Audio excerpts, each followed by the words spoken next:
देश के नए चीफ जस्टिस बने सूर्यकांत ने कहा था कि गरीबों को न्याय दिलाना उनकी सबसे बड़ी प्राथमिकता है।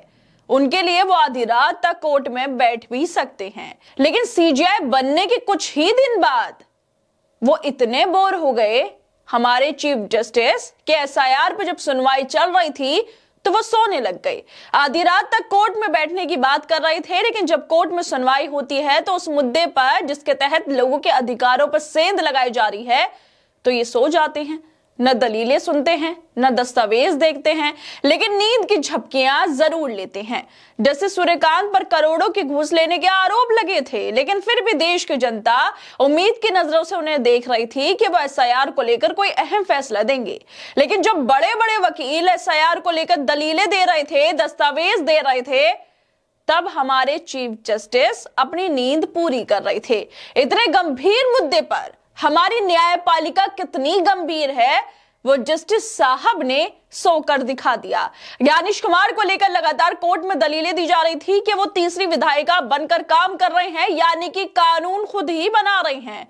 लोगों की नागरिकता की जांच करना उनके हाथों में नहीं है, उनके अंडर नहीं आता, फिर भी वो इस सब काम कर रहे हैं क्योंकि बीजेपी ने उन्हें ये छूट दे दी है। इसी वजह से वो लोगों को नागरिकता का सर्टिफिकेट बांट रहे हैं और उसमें भी फर्जी लोगों को नागरिक बनाया जा रहा है और असली मतदाताओं को लिस्ट से हटाया जरूर जा रहा है।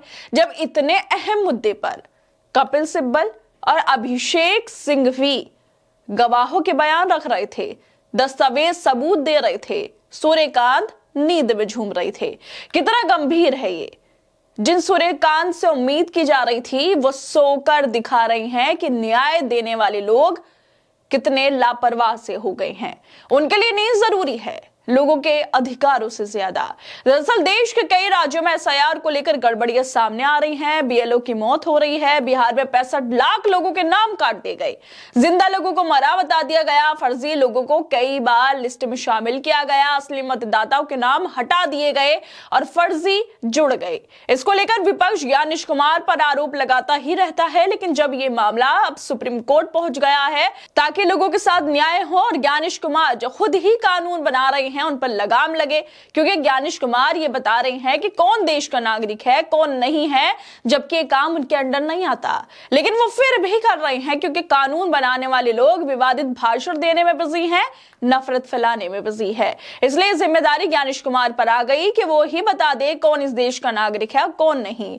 और इसी को लेकर नजरें टिक गई थी नए सीजीआई सूर्यकांत पर, जिसको लेकर सुप्रीम कोर्ट में सुनवाई भी हो रही थी। लेकिन जब वरिष्ठ वकील और कांग्रेस नेता अभिषेक सिंघवी दलीलें दे रहे थे, दस्तावेज रख रहे थे, जब खुद देश के चीफ जस्टिस अपनी नींद पूरी कर रहे थे, जैसे सूर्यकांत सो रहे थे, जिसके वीडियो भी वायरल हो रही है, वीडियो में साफ देखा जा सकता है सामने अभिषेक सिंघवी अपनी बातों को रख रहे हैं और इसके सामने कुर्सी पर बैठे हैं जस्टिस सूर्यकांत और पीछे टेक लगाकर सो रहे हैं, झपकियां ले रहे हैं।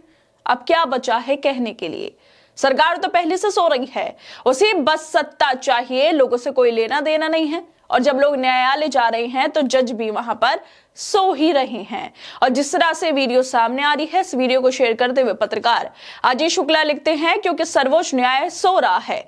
देश का संविधान लोकतंत्र को लेकर देश को सबसे बड़े एडवोकेट अभिषेक सिंघवी मुख्य न्यायमूर्ति की 2 जजों की बेंच के सामने तथ्य रख रहे थे और न्याय सो रहा था। सोचिए आपको न्याय देने के लिए कितना गंभीर है ये न्याय का मंदिर मस्जिद।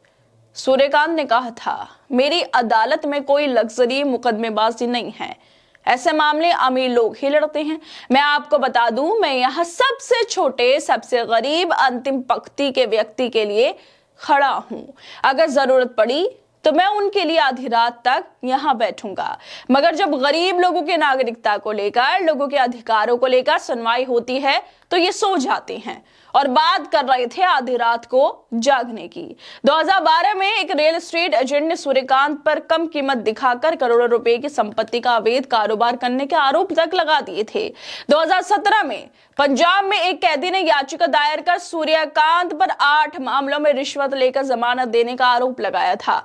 इस याचिका पर 6 सालों तक कॉलेजियम ने सुनवाई नहीं की और ये पंजाब और हरियाणा हाई कोर्ट के जज बने रहे।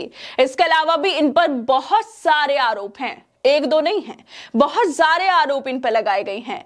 तो क्या यह उसका ही नतीजा है कि रिश्वतखोरी के आरोप लगने वाले जज जब न्याय की कुर्सी पर बैठते हैं तो वो सोते हैं, दलीलों को नहीं सुनते। इससे पहले सुनवाई के दौरान ही अभिषेक मनु सिंघवी और वकील कपिल सिब्बल ने ज्ञानेश कुमार को लेकर बहुत कुछ कोर्ट में कहा था, जिसको अजय शुक्ला ने ही शेयर किया था कि कोर्ट में चीफ जस्टिस सूर्यकांत के सामने कैसी दलीलें दी जा रही थी। सिंघवी और कपिल सिब्बल ने ज्ञानेश कुमार, चुनाव आयोग कैसे संविधान के खिलाफ मनमानी कर रहे हैं, इसको खोल कर रख दिया था। चुनाव आयोग के पास इस तरह नागरिकता जांच करने का कोई कानूनी अधिकार नहीं है, यह सरासर अपनी सीमा का उल्लंघन है। सिंघवी ने साबित किया कि इलेक्शन कमीशन तीसरी विधायिका बनकर काम कर रहा है। ये कितने बड़े खुलासे हैं। लेकिन फिर भी जैसे सूर्यकांत ने सोना ज्यादा बेहतर समझा, उनके लिए नींद जरूरी थी, जिसको लेकर अजय शुक्ला उन्होंने एक और ट्वीट किया था और एक वीडियो भी शेयर की थी जिसमें सिंघवी और कपिल सिब्बल दलीलें दे रहे थे। उसके साथ इन्होंने ट्वीट करते हुए लिखा था, संसद से सड़क और अदालत तक देश को संविधान लोकतंत्र के लिए लड़ती कांग्रेस, मगर सोई गुलाम जनता को कोई फर्क नहीं पड़ता। सुप्रीम कोर्ट में कांग्रेस सांसद और देश को सबसे बड़े विधिवेत्ता अभिषेक सिंघवी संविधान को बचाने के लिए कैसे तथ्यात्मक सबूत पेश कर रहे थे। विशेष गहन पुनरीक्षण विवाद, सुप्रीम कोर्ट में नागरिकता की जंग। प्रख्यात विधिवेत्ता डॉक्टर अभिषेक मनु सिंघवी ने तथ्यों, दस्तावेजों और संविधान को सामने रखकर सीजेआई सूर्यकांत की 2 जजों की बेंच के सामने एसआईआर पर इलेक्शन कमीशन ऑफ इंडिया के संविधान के खिलाफ की जा रही मनमानी अवैध कार्यवाहियों को खोलकर रख दिया था। सिंघवी ने साबित किया था कि एसआईआर नागरिकता जांच का मुखौटा है, ये कोई साधारण प्रक्रिया नहीं है, ये एक बड़े पैमाने का सामूहिक अभियान बन गया जो सिर्फ फोटो वेरिफिकेशन नहीं बल्कि सीधी नागरिकता की जांच है।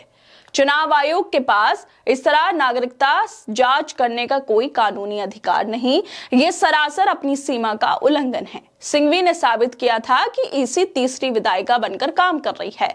इसी चुनाव के संचालन के नाम पर विधायी प्रकृति के आदेश नहीं दे सकता। संविधान में कानून बनाने का अधिकार सिर्फ संसद और राज्य विधानसभाओं को दिया गया है, ईसी तीसरा सदन नहीं है। छुपा हुआ कानून चुनाव आयोग चुपके से वास्तविक और ठोस बदलाव कर रहा है, जो कि कानून बनाना है और इसे छिपाने की कोशिश कर रहा है। 1951 के पहले चुनाव से लेकर अब तक के विधिक हालात पर चर्चा की। सिंघवी के बयान से न्यायिक और विधिक क्षेत्र में जबरदस्त बहस छिड़ गई कि क्या एसआईआर के बहाने गुप्त रूप से लाखों नागरिकों की नागरिकता की जांच हो रही है और क्या ईसी अपने संवैधानिक दायरों से बाहर हो गया है और ये संविधान से ऊपर है। ये गंभीर बात हो रही थी। जितनी भी बातें हमने आपको बताई हैं, ये सब बातें, दलीलें सिंघवी दे रहे थे सुप्रीम कोर्ट के अंदर सीजेआई सूर्यकांत के सामने कि किस तरह से चुपके से जो ये हमारे ज्ञानेश कुमार है, ये खुद ही कानून बना रहे हैं। नागरिकता जांचने का अधिकार नहीं है इनके पास, लेकिन उसके बावजूद देखा जा रहा है कि कौन नागरिक है कौन नहीं है। ऐसे दस्तावेज उसमें दिए गए हैं जिन लोगों के पास शायद ये दस्तावेज होंगे ही नहीं। बार बार कोर्ट ने कहा था आधार कार्ड शामिल कर लो, लेकिन उस पर कोई गौर नहीं दिया गया। पासपोर्ट से लेकर बाकी काफी सारे दस्तावेज इसमें दिए गए हैं एसआईआर के प्रक्रिया के लिए, जो काफी सारे लोगों के पास है ही नहीं। मतलब सीधे तौर पे ज्ञानेश कुमार बैठे हैं चुनाव आयुक्त की कुर्सी पर, लेकिन जांच रहे हैं नागरिकता, जो कि संसद का काम है। संसद का काम कर रहे हैं ज्ञानेश कुमार, लेकिन उनका जो खुद का काम है वो नहीं कर रहे। बीएलओ की मौत हो रही है, किस तरह से ये पूरी प्रक्रिया चल रही है, लोगों को परेशानी हो रही है, नहीं, उस पर ध्यान नहीं है इनका। ध्यान है संसद की जगह खुद कानून बनाकर बैठ रहे हैं, एसआईआर जो लेकर आए हैं नागरिकता जांचने का। और इन्हीं सब चीजों को लेकर चल रही थी सुनवाई सुप्रीम कोर्ट के अंदर कि ज्ञानेश कुमार कैसे काम कर रहे हैं, कैसे खुद लोगों की नागरिकता बता रही हैं, जबकि उनका ये काम भी नहीं है। क्यों ये सब कर रहे हैं? क्या बीजेपी के लिए ये सब कर रहे हैं? बीजेपी के लिए फर्जी वोटर बनवाना, इसलिए ये सब काम किया जा रहा है। खबरें तो ये भी आ रही हैं कि कैसे आरएसएस के ऑफिस में फर्जी वोटर निकल रही हैं और कैसे महाराष्ट्र में लाखों वोटर फर्जी हैं। ये सब खबरें सामने आ रही हैं। और जब इन सबूतों को रखा जाता है, जस्टिस सूर्यकांत के सामने तो वो सो जाते हैं। ये हो रहा है हमारे देश में।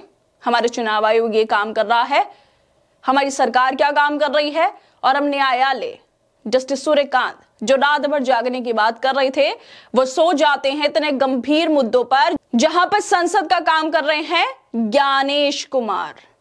एक संवैधानिक संस्था दूसरी संवैधानिक संस्था का काम कर रही है। संसद देश का सबसे बड़ी चीज जो है, जहां पे कानून बनते हैं, जहां पर तय होता है देश कैसे चलेगा, वो काम कर रहे हैं ज्ञानेश कुमार। जबकि वो चुनाव आयुक्त है, उनका काम है चुनाव करवाना। और जब इतने गंभीर मुद्दे उठाए जाते हैं न्यायालय में, जहां पर सबकी नजरें टिकी हैं, जहां से सबको न्याय की उम्मीद है, वहां पर सीजेआई सो जाते हैं।